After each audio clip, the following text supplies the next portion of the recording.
Para nosotros, en Off the Record, desde que lo conocemos, Armando Uribe es uno de los escritores que más atractivo ejerce, no solo sobre nosotros, sino sobre gran parte del público que nos acompaña. Hemos conversado antes con él y él ha sido protagonista de muchas de las tertulias semanales que realizamos aquí en Off the Record. Lo que ha sucedido en el país, en la vida cultural del país durante este año, los ecos que nos dejó su poemario A Peor Vida o su ensayo El fantasma de la sinrazón, el secreto de la poesía, fueron algunas de las razones que nos llevaron a planificar que el último programa de este ciclo actual de este año fuera una conversación con Armando Uribe. Sin embargo, el curso de la vida quiso que las circunstancias de este encuentro tuvieran una connotación humana y artística que no previmos. A fines del 2000 tuvimos el privilegio de conocer a Cecilia Echeverría, la esposa de Armando Uribe, cuando inauguró aquí su primera exposición de collage. Entonces nos cautivó el talento, su imaginación, de un arte realizado a partir de materiales aparentemente desechables, en un juego del inconsciente traducido en imágenes inquietantes que llevaba a muchos de los visitantes a esta exposición a consultar quién era la joven o el joven autor de estas imágenes. Y resulta que eso no era extraño, porque la frescura del trabajo creativo, del trabajo estético de Cecilia Echeverría estimula esas fantasías y sueños de cualquier buen observador. Conocimos entonces a una mujer de muy fina sensibilidad, comprometida con un arte que logra aunar en imágenes la alegría, lo perverso, lo monstruoso, lo burlesco, en la belleza de una obra que se proyectaba, suponemos, desde los inicios de su estudio de historia del arte. Aprendimos a querer a Cecilia Echeverría y acostumbramos a verla aquí en Off the Record. Era familiar, por eso nos golpeó tanto su abrupta partida. Y hoy la volvemos a tener en toda su dimensión humana y artística. La hemos tenido en esta exposición que nos acompaña y la tenemos hoy con más fuerza en La inquietante extrañez, este libro de Cecilia Echeverría con textos de Armando Uribe. La publicación póstuma de La inquietante extrañez nos impide aquella conversación que ahora, cuando conocemos el libro, ayer, nos imaginamos podríamos haber tenido con Cecilia Echeverría. Pero sus imágenes nos hablan y nos responden. Y sobre todo nos acercan a esa mujer y artista que tuvimos la gran suerte de conocer. Entonces, todo este prólogo largo es para explicar que esta realización de lo que teníamos programado en nuestro último programa del ciclo con Armando Uribe, lo hacemos partiendo de esa circunstancia, de un libro que trabajaron juntos y que nos deja un legado de un notable arte, el arte de Cecilia Echeverría. Ahora en un minuto comenzamos a conversar con Armando Uribe de la historia de este libro y de su historia con Cecilia Echeverría. Don Armando, bienvenido y gracias por presentar La inquietante extrañeza aquí en Off the Record. Muchas gracias. Don Armando, soy este y eres esa, dice una de las líneas finales de este libro, en una página final que está con un manuscrito suyo. Entiendo que es la única página escrita posteriormente a la partida de Cecilia Echeverría. Y yo, para empezar a conversar, quisiera que usted tuviera la amabilidad de leerme esta página.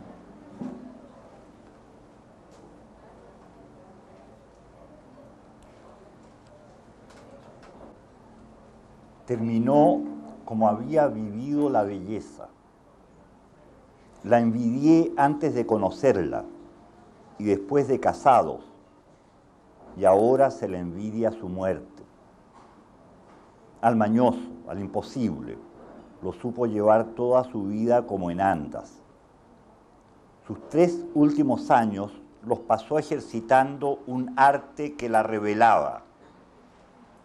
Los collages sirvieron de vehículo dificultoso para recorrer su vida interior en espíritu y formas y recortes.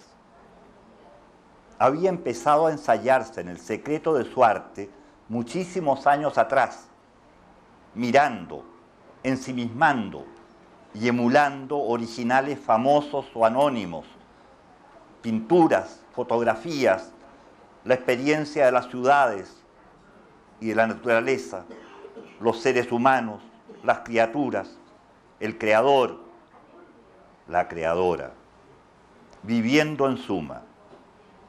A los pocos años de habitar París, comenzó directamente a crear pequeños collages en la portada de librillos que ella misma armaba, manuscritos, con poemas.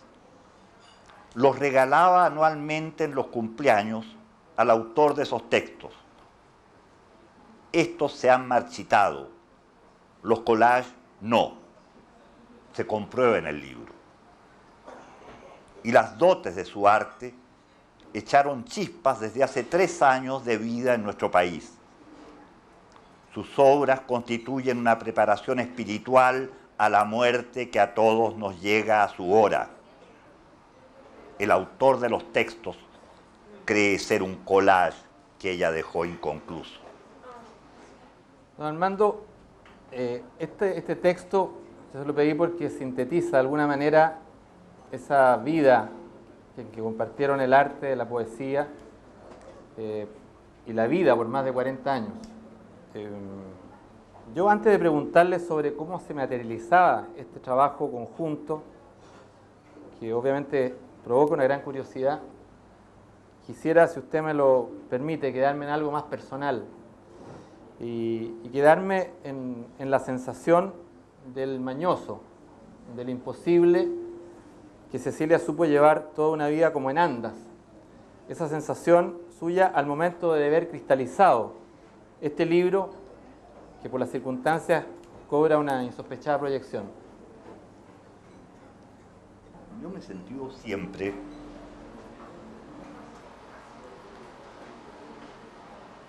desde que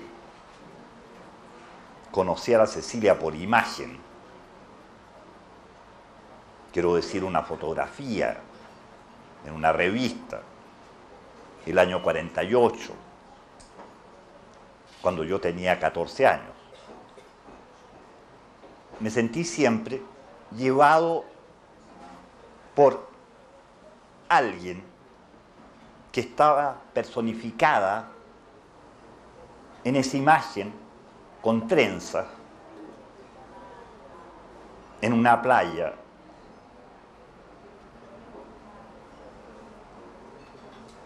de Viña del Mar. Ahora, naturalmente eso ocurrió más todavía, en forma más concreta y menos imaginada, cuando la conocí y me di cuenta que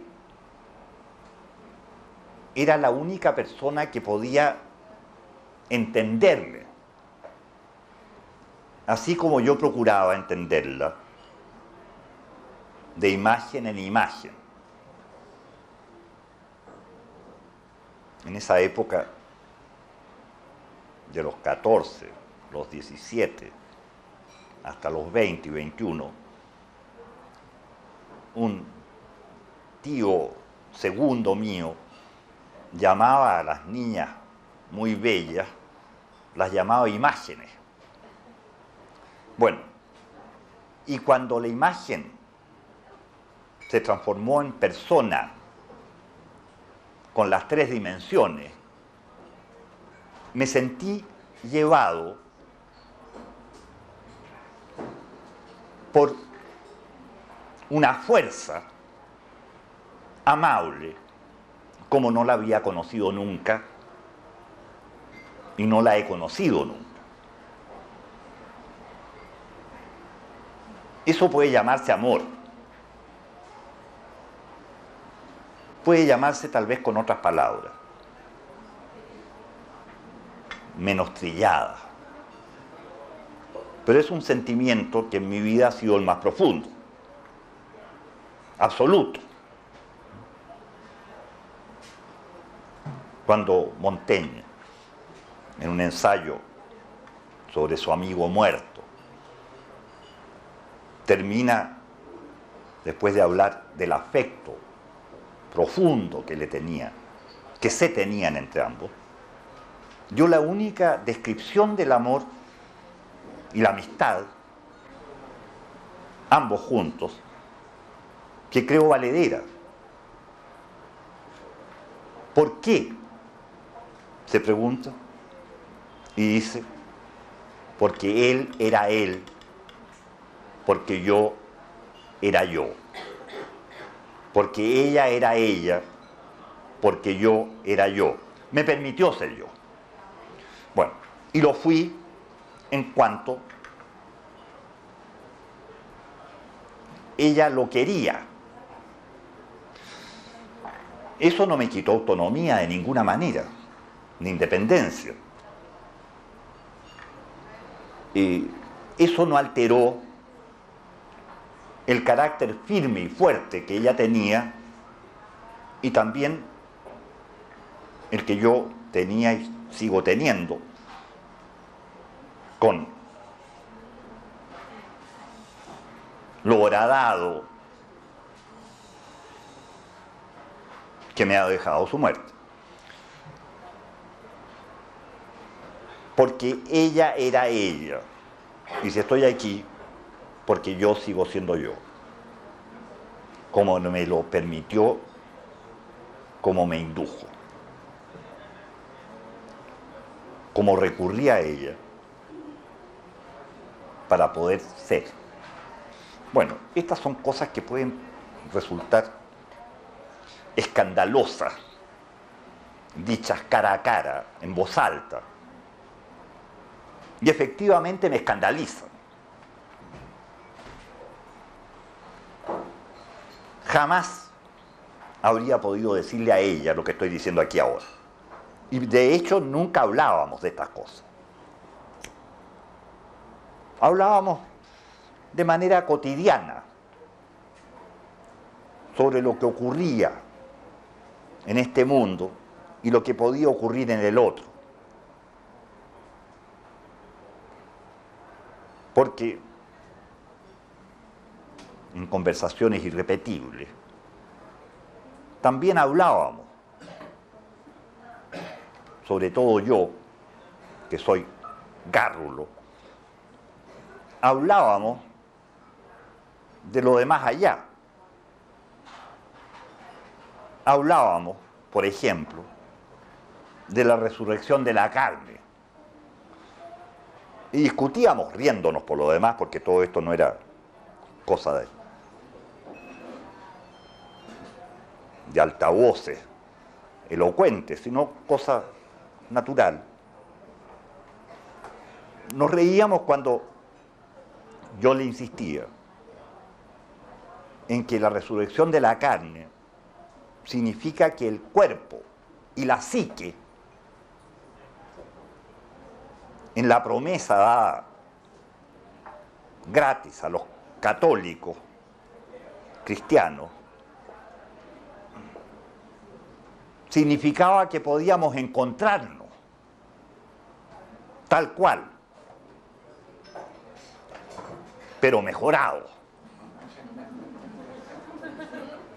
En el caso mío, porque en realidad yo creo que Cecilia, en cuanto a la belleza del cuerpo y del ánimo, no tiene necesidad mayor de hacerse distinta para ser gloriosa. Esto no crean que lo pienso ahora como viudo sin consuelo, porque con un amigo, el año 59, nos habíamos casado hacía menos de 2 años. Cuando me preguntó cómo era, porque acababa de conocerla, mi mujer, yo le dije que consideraba que era divina. Me dijo, ¿estás loco? No, le dije yo, que tú no has tenido la experiencia de encontrarte con una diosa. Bueno. Ahora, Armando, dice ahí al final de ese texto que leyó, el autor de los textos cree ser un collage que ella dejó inconcluso. Y para hablar un poco de esa referencia que usted hacía, esas conversaciones con Cecilia, y para ingresar un poco en la historia y en la realidad de este libro, de La inquietante extrañez, hay uno de los collages que está acá, que está formado, como muchos de ellos, con recortes, con titulares de revistas francesas, y con una foto muy bella de un perro en la entrada de un local. Ese collage se llama Perro en capilla ardiente. Efectivamente es una capilla ardiente lo que hay al fondo. Entonces, de esa historia, porque usted tiene la historia de cómo surgió cada collage, quería que me contara de esa historia, pero quería pedirle que me leyera una parte de este fragmento que está incorporado gráficamente durante todo el collage. La historia es la siguiente. La verdad es que las cosas que yo escribo y escribía, en general lo hacía y a veces lo sigo haciendo, en papeles pequeños, para que resulten más cortas y no me aburra yo mismo. Entonces, entre esos papeles, estábamos en París, entre esos papeles hay papeles que tenían inscripciones de letras de molde en francés. Y otros, por el lado en que se muestran en el collage, en que están pegados en el collage, no muestran más que la parte del cartón sin palabras, a pesar de que veo que hay algunas que recomiendan los cigarrillos no sé cuánto, porque eran pochettes d'allumettes, es decir, no caja de fósforos en forma de caja, sino que esas especies de tapas de cerilla, como se usa mucho en países europeos. Entonces yo, caminando por la calle o tomando un café, o subido arriba de un ascensor, si se me ocurría algo del tipo de las cuestiones de verso, las escribía a toda carrera en lo único que tenía vacío, que eran esos cartones en la parte blanca del cartón de las pochettes d'allumettes. Ahora, yo botaba esas cosas. Cuando llegaba a la casa, qué sé yo, las dejaba en cualquier parte o las metía dentro del libro, no sé dónde están. Pero la Cecilia, religiosamente, sin decirme una palabra, parece que las encontraba y las fue metiendo en un cartucho, después fue un saco, de puros restos de cajas de cerillas sin cerilla. Y se le ocurrió enseguida, en uno de los collages que hizo en esta última etapa de 3 años, uno de los primeros que hizo, se le ocurrió meter una cantidad de esas tapas de cerilla escritas, manuscritas, que en el libro, como leyendas de los collages, porque el libro verdaderamente es de collage, y yo estoy ahí de sobra, en el mejor caso de yapa, pues bien, salen reproducidos al frente. No todos por lo demás, sino que algunos.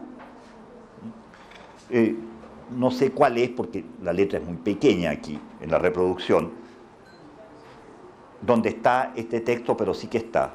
Así ya lo encontré, debajo de la palabra en francés, huracán. Bueno, o sea, huracán.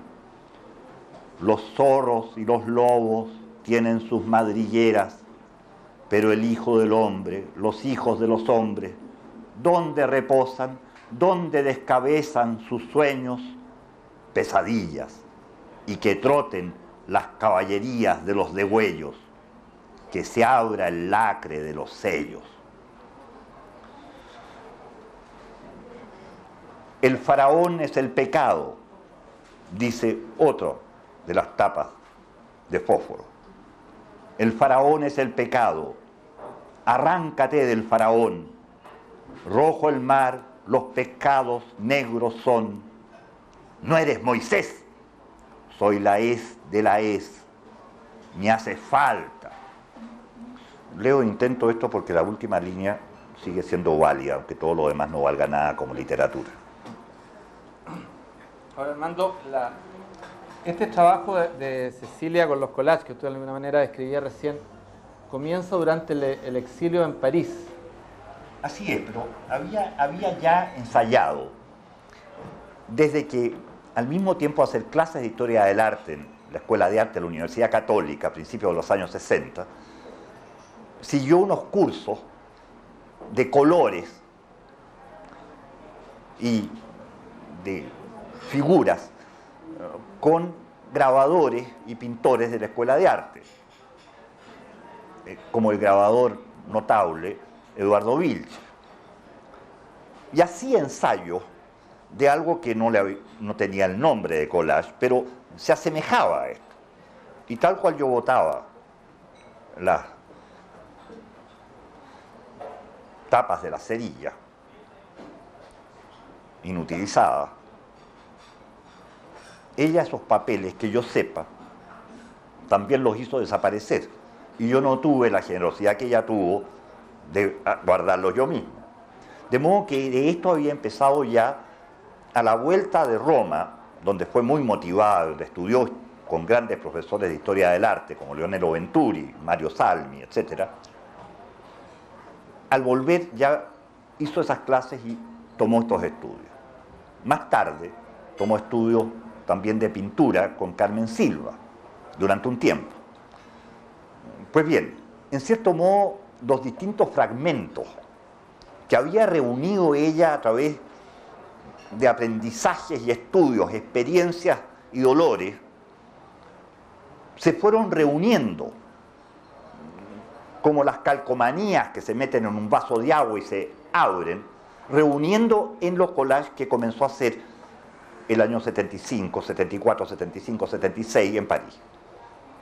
Ahí siguió, hizo otros a fines de la década, y sobre todo eso que cuenta esta parte manuscrita que leí, sobre todo las tapas de verdaderos libros que hacía, pero manuscritos, con un solo ejemplar, y que me regalaba en los cumpleaños. Todos los años yo esperaba el regalo, a veces era más de uno, de distintos tamaños, del tamaño del libro algunos, otros más pequeños, otros un poco más grandes, y los textos estaban escritos adentro, por ella misma, manuscritos, y en las tapas de cartón de estas cajas de cerillas, porque lo hacía de la misma manera como son estas pochettes Allumette, hacía collages que están entre algunos de los expuestos y que están también reproducidos en el libro. De modo que eso fue un trabajo y un gusto, espero, que se dio, pero estoy seguro que me dio, de hacer esos regalos. En realidad esto se le dio a ella como regalo también, como don o dote, que cuando ya se concretó en los collages, la sorprendió a ella misma, pero que había estado siendo preparada desde hacía años. Diría desde la década de los 50, fines, hacia adelante. Diría desde antes, de la década de los 50 al comienzo, porque es la época en que, como bien recordó Juan de Dios Vial al presentar este libro, ella empezó a conocer por reproducciones, por conversaciones, una cantidad de obras de arte, tanto contemporáneas del siglo XX como obras de arte en libros de arte, de Frangélico hacia atrás y hacia adelante, Giotto, que le interesó tanto, todos los cuales los conocimos en realidad, estábamos juntos yendo a un lugar y a otro, en Roma y en algunas otras partes de Italia, no muy lejos, Florencia por un lado, Nápoles y los grandes templos de Paestum, al sur de Nápoles. Y se fue, como creo que se dice ahí, ensimismando para emular estas obras, ya desde entonces, desde que comenzó a saber de que existen obras de arte, en realidad desde que se comienza a tener experiencias humanas, las más remotas, aunque no se recuerden, desde la primera niñez. La belleza en los objetos, en la naturaleza, en las personas. La belleza incluso de los errores, de los malentendidos, de los tropiezos. Lo cual, con gran sabiduría, en mi opinión, que por cierto es parcial, Barrera, lo cual está contenido en muchos de los collages de ella, en que la belleza se alcanza por paradoja a través de lo atroz, a través del ludibrio, del sarcasmo. Hay una crítica a la realidad vivida, a las experiencias propias, en muchos de los collages. Podría decirse casi en todos, tal vez. Ahora, Armando, se han intentado algunos estudiosos de hacer clasificaciones de los distintos tipos de collages que hay en lo que hace Cecilia Echeverría, en la medida en que efectivamente hay collages donde lo lúdico manda, otros donde la forma importa más que cualquier cosa, o donde lo literario importa mucho. Pero pareciera ser, para un observador, y por eso me quedo con lo último que usted dice, que lo que llama la atención es ese límite, esa frontera difusa entre las sensaciones que puede percibir el observador. Ahora, dentro de todas esas sensaciones y esas imágenes, yo a la vuelta de un minuto lo que quiero conversar con usted es sobre el tema de la monstruosidad. Seguimos conversando con Armando Uribe sobre este libro de Cecilia Echeverría, La inquietante extrañez. Habíamos quedado en el tema de la monstruosidad, donde don Armando decía que él se declaraba experto.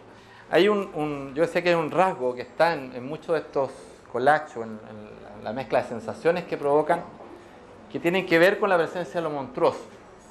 Ahora yo quiero preguntarle cuál es el momento en la historia en que esto se hace más presente, más fuerte, porque por ahí yo leí una cita de Cecilia Echeverría que dice: lo monstruoso tiene que ver con la brutalidad, con lo tortuoso vivido durante años. A uno la rodean los monstruos. Mire, yo diría, tratando de ver en lo oscuro, a tientas, yo diría que como otros seres humanos, Cecilia Echeverría, desde su niñez, tuvo antenas para percibir lo monstruoso y para reaccionar frente a ello. Reaccionar haciéndose presente como distinta de lo monstruoso. Hay una historia familiar que me contó ella, de cuando a su hermano menor le hicieron el regalo de un bellísimo muñeco y a ella de una muñeca de porcelana, pero consideró que era injusto porque ella tenía derecho a un muñeco y no a una muñeca, y entonces tomó la de porcelana, muy elegante, con vestido, la habían traído de Europa, y en la cuna, porque estaba en cuna todavía ella, es el recuerdo más antiguo que tiene, golpeó tomando de las piernas, también de porcelana, la muñeca, la golpeó contra los bordes de la cuna, de la cama del niño de 2 años, 3 años. La golpeó hasta romperla, porque me dijo, tenía tal belleza esta muñeca, era tan del otro mundo, pero no era un muñeco, que yo consideré que tenía que vengarme del choque de esa belleza de la muñeca por la desilusión que sentí. Bueno, esto es una cosa vivida, recordada por ella, el recuerdo, repito, más antiguo que tenía. Y se pueden tener recuerdos y conservarlos ya desde los 2 años y medio, 3 años. Lo digo por experiencia propia, pero no quiero hablar de mí. Del desajuste que existe entre la aspiración, el anhelo, el deseo y el mundo tal cual es, en dimensiones concretas, y la necesidad de imponer el carácter, o sea, la idea de belleza que se tiene, por sobre esto otro encarnado en objeto. Naturalmente eso se multiplica en el curso de la vida. Y como todos, tuvimos experiencias negras. Y yo creo que en parte yo he sido una experiencia negra para ella también. El hecho es que es cierto que al gusto que tengo yo por lo monstruoso, se añadió por parte de ella este interés por expresar, manifestar lo monstruoso a través de belleza, como es, yo creo, lo que ocurre con sus propios collages. Y por cierto, ocurría con las experiencias de belleza de obras de otros, antiguas o no, que ella tenía constantemente, y eso en imágenes plásticas, como en música o como en otras artes. Ahora, eso de su experiencia con lo tortuoso, yo creo que a los que lo conocen, lo monstruoso, me encontrarán siempre razón. Por ahí leí un texto muy breve suyo que dice: el régimen político chileno es la teratocracia. Y la Constitución o Carta Magna de ese Estado teratocrático tiene un artículo único: el que no es monstruo no existe. Ahora, Armando, ¿cuáles son, saliendo un poco en la proyección de este concepto de lo monstruoso, cuáles son esos monstruos colectivos? Porque en lo personal yo creo que cada uno tiene algo de monstruo en alguna parte. Pero en lo colectivo, ¿cuáles son los grandes monstruos que usted hoy día aprecia? Lo que no se ajusta con la idea, imagen o espíritu que se tiene de lo justo, de lo bello también, de lo bueno. Y en las experiencias que yo he tenido en el curso de mi vida, en las cuales me acompañó la Cecilia con una lealtad inimaginable. Mira, en esas cosas, más bien yo el que tomaba decisiones por mí, pero ella estaba de acuerdo, adhería, tácitamente o expresamente. En el curso de todas esas experiencias, fuimos constatando que el ejercicio del poder en cualquier terreno, no solo el poder político de los gobiernos, sino también el poder del dinero, de las empresas, de las instituciones antiguas, necesarias, sea de orden militar, sea de naturaleza religiosa incluso, la necesidad de contemplar esto como inaceptable y reaccionar de qué manera, no solo en la vida cotidiana a través de conductas que puedan ser llamadas políticas, ella no era política de ninguna manera, sino a través de los medios con que uno cuenta. En el caso de ella, su comprensión de la belleza en todos los campos. Y no estoy haciendo un sermón en realidad de perfección sobre la Cecilia, sino que tratando de expresar lo que yo he vivido. Yo que la envidiaba y la envidio todavía. Envidio justamente lo que yo no tengo en ella. Bueno, reaccionar frente a ello con los medios con que uno se queda. Es decir, lo demás adentro y lo que nadie puede impedir. Por ejemplo, el hacer obras de arte y el dejarlas. O en el caso mío, describir las cosas que escribo, por leceras que sean. Pero con sinceridad. De ser a sincera sería el nombre. Pero no en el caso de ella. Ella era mucho más seria que yo. Lo que no le impedía reírse muy a menudo. Y tener ese don que tienen algunas personas, no son muchas, de tener una especie de cara, rostro, amable. Esa capacidad de sonreír y la modulación de la voz misma acompaña esto, cosa que otros, como en mi caso, no tenemos. Yo soy seco y árido, pero no quiero seguirme definiendo. Bueno, ahora, la verdad es que llegamos de tal manera a estar de consuno, lo cual no evita de ninguna manera las discusiones y divergencias de palabras o lo que sea, pero de consuno, que, ¿cómo decirlo de la manera más vulgar posible? Nos aguachamos uno y otro. Ahora, Armando, a propósito de ese aguachamiento, ese acoplamiento que se percibe si uno ve los collages y los textos.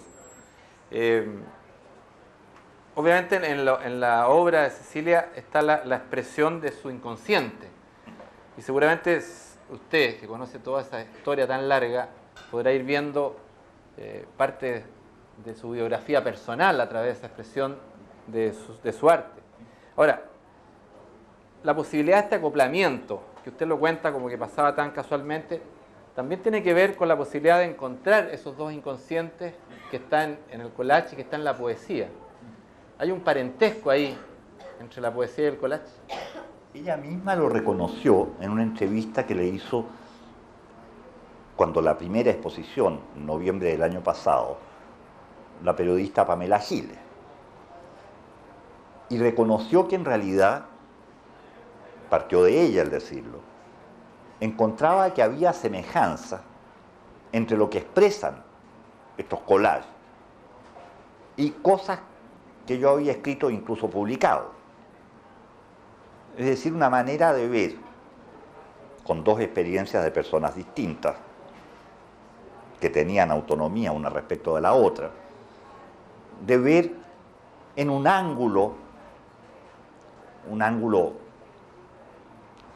como de perfil, un ángulo como oblicuo, de ver las mismas realidades y expresarlas por distintos medios, por el medio de la tinta y por el medio de los papeles o cartones o lo que sea de los collages. La verdad es que los textos que yo introduje ahí fueron por petición de ella, porque ya se había hecho en esos mismos tiempos, hablo de hace 3 años, medio tal vez, ya se había hecho esto de escribir textos más o menos en verso, dentro de unos collages del pintor y autor de collage Manuel Torres. Y entonces lo mismo hizo la Cecilia, de pedirme que metiera a mano, que intrusiara. Eso lo hacía cuando el collage ya estaba terminado. Yo en general le decía, no me lo muestres antes de terminarlo, porque yo no entiendo bien, quiero verlo cuando tú lo consideres concluso. Y entonces me decía, en este pon algo, no me decía qué, ni yo sabía en ese momento qué. Y busca el lugar donde lo sitúas esto dentro del collage. A veces están de la manera más pedestre puestos abajo o en forma vertical a un costado. pero otras veces están acomodados a figuras que aparecen en los collages. Bueno, en muchos casos de esos collages en que yo metí manos dentro, hay textos que son originales, quiero decir que se me ocurrieron de esa manera, teniendo el collage al frente, y fueron hechos ahí y son originales. Es decir, no los copiaba de otras partes, de escritos míos. En otros casos, cuando no estaba adentro, bueno, eran hechos simultáneamente, apenas estaba terminado el collage. Y escritos en papeles separados, y ahora eso aparece en las páginas del frente. Pero lo mío a lo más son leyendas, porque lo que importa en el libro son los collages. Es un libro de arte, de collage, con textos de casi todo, que por petición de la autora de los collages introduje. Y lo introduje en su momento, no después, no pensado. Esto además no fue un plan, no se hizo el programa de que ella iba a hacer collage y yo iba a meter palabras, sino que fue resultando de manera natural, como todo lo demás en nuestra vida. Así transcurrió, en forma natural. No quiero agregar sobrenatural porque no quiero transformar esto en milagro. Ahora, don Armando, sin mencionar la palabra muerte, la hemos bordeado. Y yo recuerdo una conversación aquí cuando usted presentó este poemario A Peor Vida, lo que nos detuvimos a conversar sobre ese aspecto. Y hay un texto que voy a tener la osadía de leerlo yo para después pedirle a usted otra cosa, que dice: me iba haciendo a la idea de la muerte, iba naciendo como quien se muere, iba muriendo como quien renace, hasta que con la muerte hice las paces. ¿Cómo se hacen las paces con la muerte? Viviendo. O bien estando muerto. Viviendo y aceptando que existe la muerte. Cosa que parece trivial, pero la verdad es que en general uno tiende lógicamente, conscientemente a no admitirlo. Y después de muerto, habiendo previsto la propia muerte, habiéndola preparado. En ese sentido es que yo digo en ese texto manuscrito al final del libro de los collages, que yo digo que la colección de todos los collages que está en el libro es una preparación para bien morir de ella. Así como cuando toco el punto, yo digo más bien, a propósito justamente de ese libro de La Peor Vida, yo digo que me he estado preparando a través de estos libros o de otras maneras para mal morir. Pero en fin, esos son matices, y no solo juego de palabras, pero también hay algo de sonrisa, no tan amable como la que hablaba antes, sonrisa medio mordaz. Usted habló de lo inconsciente antes y yo no lo esquivé para hablar de cosas previas a lo inconsciente. Yo creo que efectivamente, creo teorizando, que en todas las artes, la carga de lo inconsciente es fundamental e inevitable cuando se trata de obras que tienen algún valor. El valor depende de los gustos, pero cada cual con los propios, más o menos supone aquello que tiene valor y se encuentra con que muchísimas veces, casi siempre, aquello que el propio autor considera que tiene valor proviene de lo que no se esperaba cuando realiza la obra. Es decir, de aquello que lo atrapa dentro de la realización de la obra. Cosa que, en el caso de los collages, me decía constantemente que se le había aparecido algo que no tenía ninguna intención de ni la previsión, ni la idea de que iba a estar. Ahora, eso justamente constituye, creo yo, lo inconsciente. Voy a dar un ejemplo para no estar teorizando demasiado.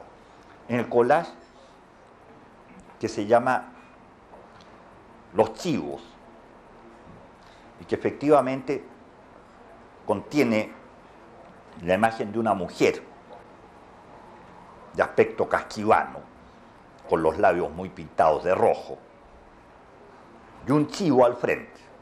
Esto está repetido 2 veces por lo demás. Hay 2 chivos y 2 mujeres, pero es la misma en cada caso. En el caso del chivo que está frente a frente al rostro de la mujer, boca a poca distancia de la boca de la mujer, el hocico del chivo, resulta que el chivo tiene la boca que son los labios y los dientes de la mujer, pero puestos al revés. Con lo cual introdujo ahí, y lo conversamos, introdujo un elemento que no se le había pasado por la mente en forma racional. Yo creo que hay esas presencias de lo inconsciente en las obras de arte en general, cuando son valiosas, y que incluso la mayor carga de inconsciente que tienen las obras, y estoy pensando tanto en literatura como en otras artes, por cierto, en la pintura, las artes plásticas y los collages, por cierto, en la música, etc.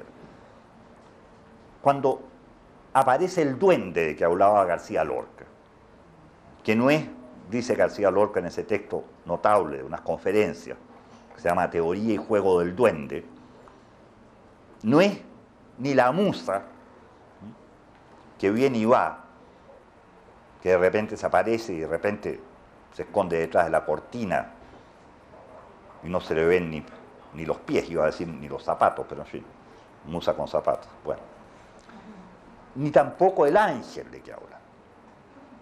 Y dice García Lorca que la musa y el ángel tienen la mitad de cara de mármol.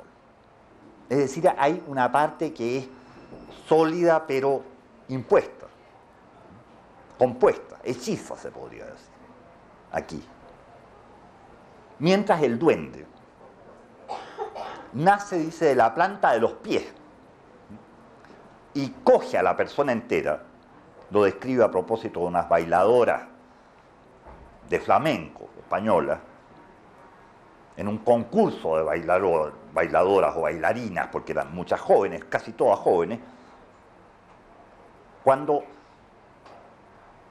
terminado lo de las muchachas, se para una vieja, gitana o no gitana, da unos zapateos en el tablado y el duende la posee y ahí sí que tiene fuerza. O agrega también García Lorca que en Bach, en el gran músico Juan Sebastián Bach, hay sonidos negros que se los puso el duende. Y así sigue. Bueno, yo creo que efectivamente el momento del duende, en los collages como en otras obras válidas de quien quiera que sea, es la aparición del duende lo que da la medida del valor, del interés que produce, la curiosidad, el pasmo, el desagrado, el horror. Porque el duende se manifiesta en cualquier tecla de un piano que no se reduce a una máquina, a una caja, sino que un piano que da la vuelta al mundo, con teclas negras y blancas, y de quizás que otros colores. Bueno, ese duende es lo inconsciente. Y el caso de Cecilia Echeverría es el de una persona que estaba en buenas relaciones con su inconsciente, por llamarlo así. Había la confianza de ella respecto a su inconsciente. Señalo que nunca hemos hablado de esto con Cecilia. Así como otras cosas que estoy diciendo en forma indiscreta y avergonzada, que no hablamos. No era necesario hablarlo porque el duende hacía de intermediario, como una polilla. A propósito de este duende o esa presencia del inconsciente, y quedando un poco en las sensaciones de ese libro A Peor Vida, donde desde el título hay una cierta sátira, una cierta además ironía en muchos de los poemas. Porque usted lo que hace en ese libro de alguna manera es, después de decir que los poetas se entregan de alguna manera a la muerte, y usted se resiste, pero peleando un poco con el aburrimiento de la muerte. Y ahí hay un collage, pensando en esta la sintonía, de Cecilia Echeverría, que se llama Tedio. Me gustaría que lo leyera, el texto que usted le propuso. Esto está justamente en la parte no impresa de una tapa de pochette d'allumette, de cerilla. Dios mío, ¿por qué me has abandonado? Porque tuyo no soy y no soy Dios. ¿Y por qué me has amanerado? Porque me aburrís tanto vos. Señalo que el aburrís y el vos se pueden entender en forma muy vulgar, pero que son las formas verbales exactas en castellano, en idioma castellano. De modo que ahí hay la maña del caso. Y ahora, lo que está representado en ese collage, que se llama Tedio, es justamente una página que, recuerdo muy bien, fue tomada, sacada por mí de un libro del siglo XVIII, francés, sobre, dice esa página, construcción de las plazas. Selon Friedrich, manera de trazar las figuras sobre el terreno, estando incomodado el centro. Y efectivamente hay después una imagen con figuras tomadas también de algún libro, desgarrada la página del siglo XIX, de señores como en una plaza, en distintos planos, conversando, discutiendo, caminando, con sombreros de copa y bastones. Bueno.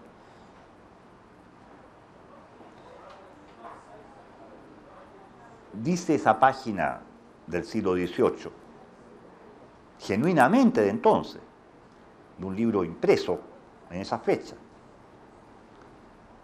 Este autor, en el capítulo antes citado, hablando de la manera en que hay que hacer para fortificar las plazas de armas, para evitar los sitios,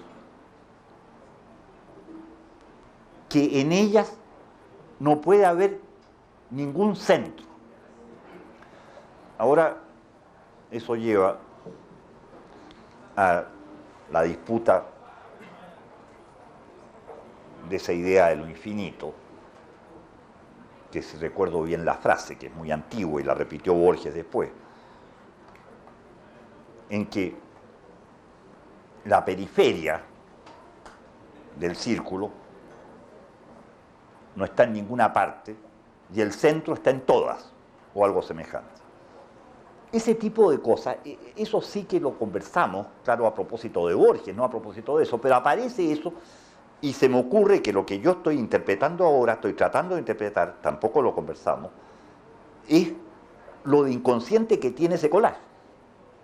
Pero la imagen que da la palabra, que le da título, tedio, corresponde muy bien a esto, porque frente a ese misterio laico, en realidad, antiguo, recogido por Borges, no hay más reacción posible que el aburrimiento, que es por lo demás motor, en mi opinión, lo he dicho por escrito, publicado. Es la causa misma que lleva por desaburrirse, por destediarse, lleva a crear, sea crear en el arte como crear en cualquier otro campo, para evitar el aburrimiento, motor principal de los seres humanos, en mi modesta opinión. Armando, antes de terminar esta conversación, para quedarnos con alguna imagen, yo tengo ahí al frente la imagen que es la de un collage que se llama Barata. Y creo que es un buen ejemplo de aquellos collages que crean sensaciones encontradas y donde quizás lo que aporta el texto, en este caso Armando Uribe, amplifica la posibilidad de interpretar. Quería pedirle eso antes de terminar. Gracias.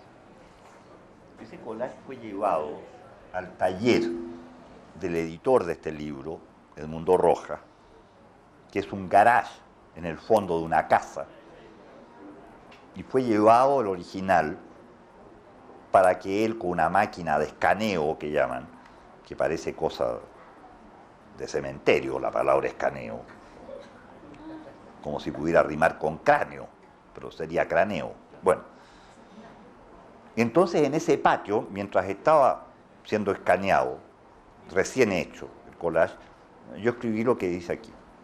Huyan de las baratas, niños lindos.